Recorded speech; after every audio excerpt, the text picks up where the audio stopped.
জনগণ জনগণ আপনাকে সংবিধান সংস্কার পরিষদের সদস্য হিসেবে রায় দিয়েছে তো।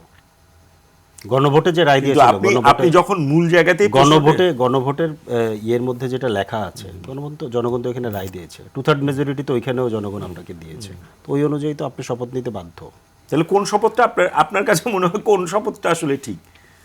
মানে দুটো শপথই? হ্যাঁ, দুটো শপথই তো ঠিক। তো কেউ যদি একটা নিলে সে বাকিটা জনগণ গণরায়কে ইগনোর করলো, গণরায়কে সে ইগনোর করলো।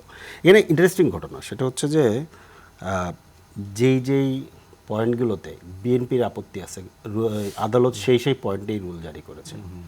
সরকার গঠন, অন্তর্বর্তী সরকার গঠন, নির্বাচন, এগুলো নিয়ে কিন্তু আদালত কোনো রুল জারি করেনি। এটা কিন্তু খুব ইন্টারেস্টিং। এখন ধরেন বিএনপির বন্ধুরা বলবেন যে আদালত তো তার নিজ গতিতে চলে, কীভাবে চলছে সেটাও আমরা দেখতে পাচ্ছি।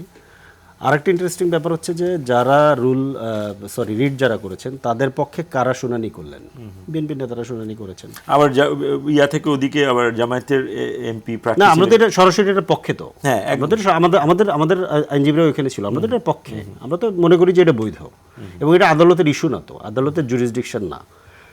রতন ভাই যেটা বলছেন যে 7-এর ক এবং 7-এর খ, কোন যুক্তি দিয়ে আপনি আদালতের জুরিসডিকশন না, এটা আমি বলি উচ্চ আদালতের জুরিসডিকশন, উচ্চ আদালতের মধ্যে তো আপনি এটাকে নিতে পারবেন। উচ্চ আদালতের নিলে সবগুলোই অবৈধ।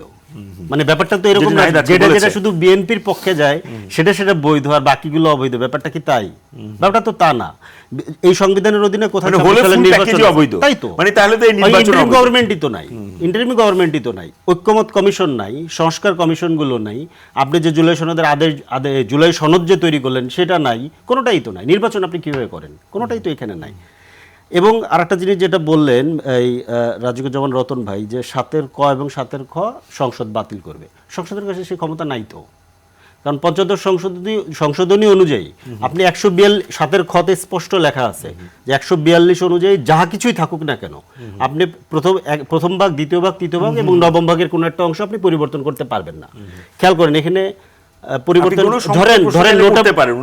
ধরেন নোট অফ ডিসেন্টের কথা বলা হচ্ছে, তো ধরেন নোট অফ ডিসেন্ট থাকার পরও ধরে নেন বিএনপি তো দুই কক্ষে একমত, তাই না?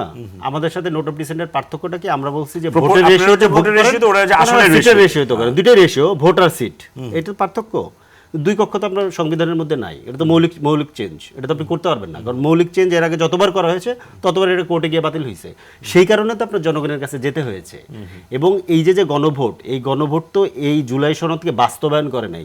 গণভোট হচ্ছে জুলাই সনদ বাস্তবায়ন করার জন্য সংসদকে ম্যান্ডেট দিয়েছে, একটা কনস্টিটিউয়েন্ট পাওয়ার দিয়েছে। ম্যান্ডেট বলতে এখানে ডিফারেন্স আছে, কনস্টিটিউয়েন্ট পাওয়ার। পার্লামেন্টের কাছে যেটা থাকে সেটা হচ্ছে অ্যামেন্ডিং পাওয়ার, 142 এর আন্ডারে অ্যামেন্ডিং পাওয়ার। অ্যামেন্ডিং পাওয়ার দিয়ে যতবার আপনি মৌলিক সংস্কার করেছেন কিংবা মৌলিক পরিবর্তন করেছেন ততবার এটা আদালতে চ্যালেঞ্জ হয়েছে। তারপরে ধরেন কোর্টের যে বেঞ্চ আলাদা করবেন, এটাতে বিএনপি একমত না, এখানে তো বিএনপি নোট অফ ডিসেন্ট নাই। প্রধানমন্ত্রীর মেয়াদ যে 10 বছর হবে, এটাতে বিএনপি একমত না, এখানেও তো নোট অফ ডিসেন্ট নাই। এই প্রত্যেকটাই সংবিধানের মৌলিক কাঠামোর বিরুদ্ধে, বর্তমান সংবিধানের। খেয়াল করেন, মানে নোট অফ ডিসেন্টের জায়গাগুলো সবটাও যদি আপনি বিএনপিটা মেনে নেন, বিএনপি বারবার নোট অফ ডিসেন্টের আলাপটা করে, তো নোট অফ ডিসেন্টে ওনাদের সাথে পার্থক্যের জায়গাটা হচ্ছে দুইটা। এটা হচ্ছে যে এই যে সিটের অনুযায়ী নাকি ভোটের অনুযায়ী, আর হচ্ছে যে এই সাংবিধানিক প্রতিষ্ঠানগুলোর নিয়োগ কী হবে, যেটা আজকে আমরা একটা দেখলাম যে দুদকের নিয়োগের পরিস্থিতিটা কী হইলো, সরকারের নিয়োগের অধীনেই ওনারা রাখতে চান, ঠিক আছে, এটা রাখেন, অসুবিধা নাই। কিন্তু কথা হচ্ছে যে এই যে পরিবর্তনটা, জুলাই সনদ যদি আপনি প্রপারলি সাংবিধানিক বাস্তবায়ন, জুলাই সনদ কিন্তু কোনো আইন না, জুলাই সনদের 84টা রতন ভাই যে একটা প্রশ্ন করলো রাষ্ট্রপতির মাধ্যমে যে জিনিসটা করানো হয়েছে সেইটা কি আসলে হলো কি? ওইটা নিয়ে আমরা বিরোধিতা করেছিলাম। এই কারণে হলো এটা না, ওই কারণে কিন্তু আমরা জুলাই সনদে প্রথমে সাইন করি। অধ্যাদেশ দিয়ে আপনি তো সংবিধান সম্পর্কিত পরিবর্তন করতে পারবেন না, আর্টিকেল 93 এর বলে দেওয়া আছে, এটা বলে দেওয়া আছে। এইজন্য আমরা বলছি একটা আদেশ জারি করতে হবে, এবং এই আদেশ জারি করতে পারবেন হচ্ছে গিয়া একমাত্র প্রধান উপদেষ্টা। কারণ ওনার কাছে গণ অভ্যুত্থানের গণ অভিপ্রায়টা উনি করেন নাই কিংবা ওনাকে করতে দেওয়া হয় নাই। এখন কিভাবে করতে দেওয়া হয়নি এটা তো আমরা এখন মোটামুটি পরিষ্কার হচ্ছে আস্তে আস্তে, যে উনি কাদের কন্ট্রোলে ছিলেন এটা আমরা মোটামুটি পরিষ্কার হচ্ছি। আমাদেরকে একটু পরিষ্কার করেন মাঝে মাঝে। না, এটা তো লন্ডন বৈঠকের পরে যা হয়েছে আপনি সবগুলো জিনিস ফলো করেন তাইলেই দেখবেন। লন্ডন বৈঠকের আগে তো ধরেন নির্বাচন হচ্ছে না, ইউনূস সরকার এই করে ফেলতেছে সেই করে ফেলতেছে। লন্ডন বৈঠকের পরে ধরেন বিএনপি ইউনূস সরকারের পক্ষে চলে গেলাম, আমরা বিরোধী দল হয়ে গেলাম, তখন থেকে তো আমরা বিরোধী দল। আমরা তো সরকারি দল ছিলাম, এর আগে সবাই মিলে সরকার ছিল, এটা আপনাকে খেয়াল করতে হবে। কারণ বিএনপি কি কখনো বিএনপি বিরোধিতা করেছে এমন একটা সিদ্ধান্ত আপনি গত 1.5 বছরে নিতে পেরেছেন? আপনি চুপকেই তো সরাতে পারেন নাই। তার মানে কি? তার মানে হচ্ছে তার কমপ্লিট কোনো কাজের ব্যাপারে কমপ্লিট মতামত ছিল কিংবা সম্মতি ছিল, কিন্তু যেহেতু ধরেন তাদের বড় শক্তি আছে, মিডিয়া কন্ট্রোল করতে পারে, তারা ন্যারেটিভ কন্ট্রোল করতে পারে, আমাদেরকে কিভাবে যেন কিংস পার্টি বানাই দিছিল। কিভাবে আমরা কিংস পার্টি হয়েছি আমরাও জানি না, কিন্তু আমরা কিংস পার্টি, ঠিক আছে। এবং সকল দোষ এনসিপির হয়েছিল ওই সময়। দেখবেন যে কোনো কিছু হইলেই সেটার দোষ এনসিপি। এই পরিস্থিতিটা ছিল। এখন ঘটনা হচ্ছে যে আপনি যদি জুলাই সনদ ধরেন, বিএনপি যে সংস্কার করতে চেয়েছে জুলাই সনদ, আপনি বিএনপির পক্ষ থেকে এটাও বলা হয়েছে জুলাই সনদ অক্ষরে আমি আপনার একটা জিনিস বলি, যদি আপনি প্রপারলি তথাকথিত সাংবিধানিক ধারাবাহিকতা অনুযায়ী করতে চান 72-এর সংবিধানকে রেখে, তাহলে বিএনপি এখানে কোনো কিছু চেঞ্জ করতে পারবে না, কোনো সম্ভবই না।